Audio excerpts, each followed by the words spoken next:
సాధారణంగా కొన్ని వస్తువులను అద్దెకు ఇస్తుంటారు. గదులను, కార్లను, బైకులను అద్దెకి ఇచ్చినట్లు కాంట్రాక్ట్ పద్ధతి మీద భార్యలను అద్దెకిస్తూ వందల ఏళ్లుగా సాగుతున్న వింత సాంప్రదాయానికి వేదిక మన దేశంలోనే ఉంది. ఆ గ్రామంలో భార్యలను అద్దెకు ఇస్తారట. ఈ అనాగరికం నాగరికం లేని ప్రాంతంలో కాదు, మన దేశంలోనే మధ్యప్రదేశ్లో జరుగుతుంది. ఈ దురాచారం గురించి పూర్తిగా తెలుసుకోవాలంటే వీడియోలోనికి వెళ్ళాల్సిందే.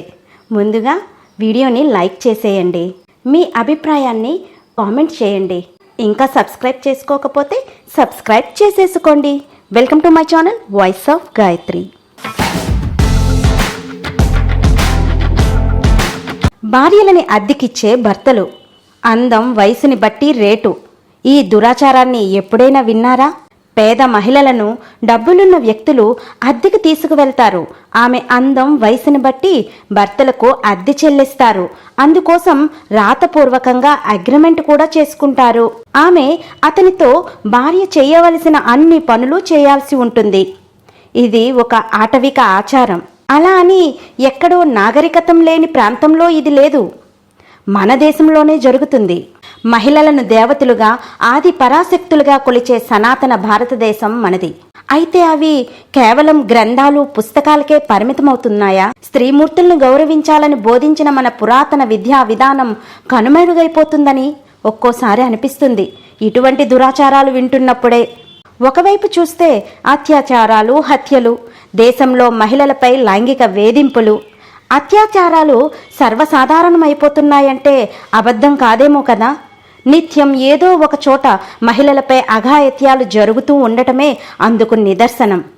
కామంతో కళ్ళు మూసుకుపోయిన మృగాళ్ళు ఆడవాళ్లపై అఘాయిత్యాలకు తెగబడుతుంటే, మరోవైపు ఇలాంటి దురాచారాల గురించి విన్నప్పుడు మహిళలు కేవలం వస్తువులుగా మార్చే ఈ దురాచారాలే రాజ్యమేలుతున్నాయా అనిపిస్తాయి.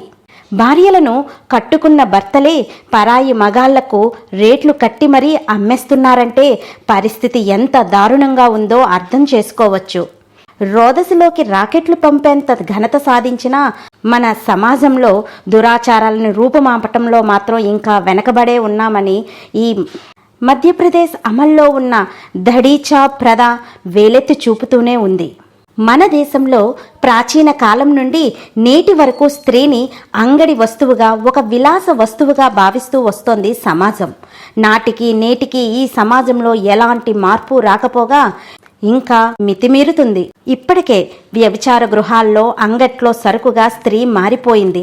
ఎన్నో ముఠాలు అమ్మాయిలను విదేశాలకు సైతం సరఫరా చేస్తున్నారు.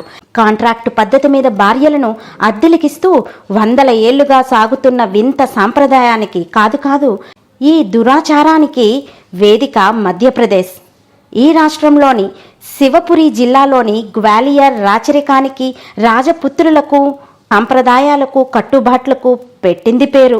ఇక్కడ భర్తకు డబ్బులు ఇచ్చి నచ్చిన వ్యక్తి భార్యను అద్దెకు తీసుకుపోవచ్చు. తరతరాలుగా సాగుతున్న ఈ సంప్రదాయం పేరు దడీచా ప్రథ.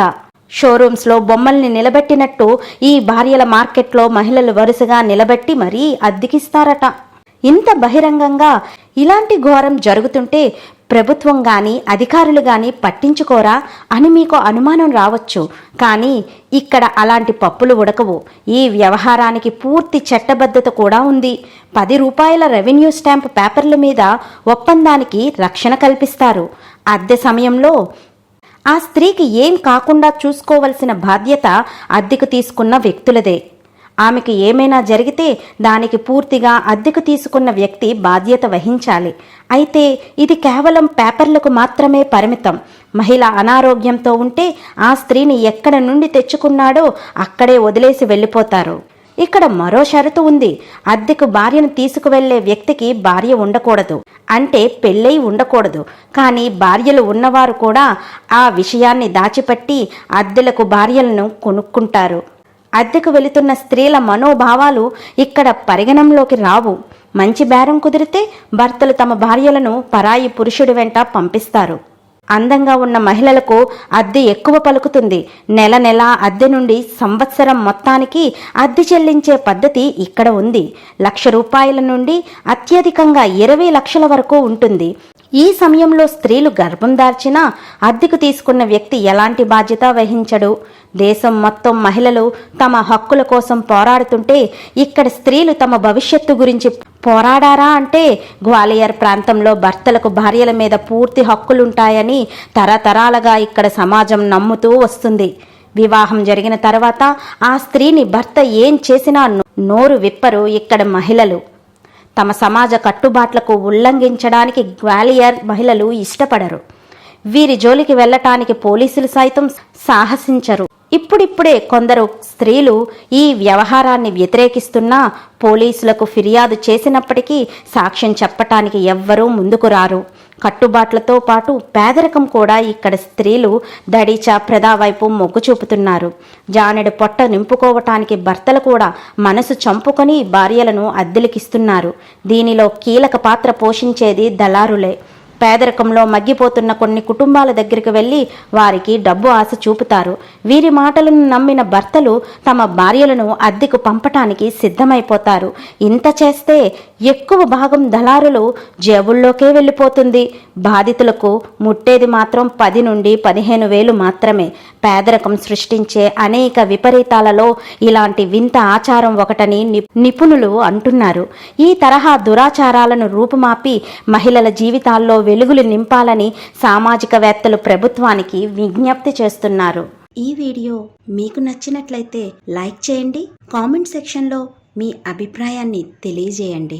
మీ ఫ్యామిలీ అండ్ ఫ్రెండ్స్కు వీడియోను షేర్ చేయండి. చివరగా మరిన్ని వీడియోల కోసం సబ్స్క్రైబ్ చేసి పక్కనే ఉన్న బెల్ ఐకాన్ని ట్యాప్ చేయండి. Thank you.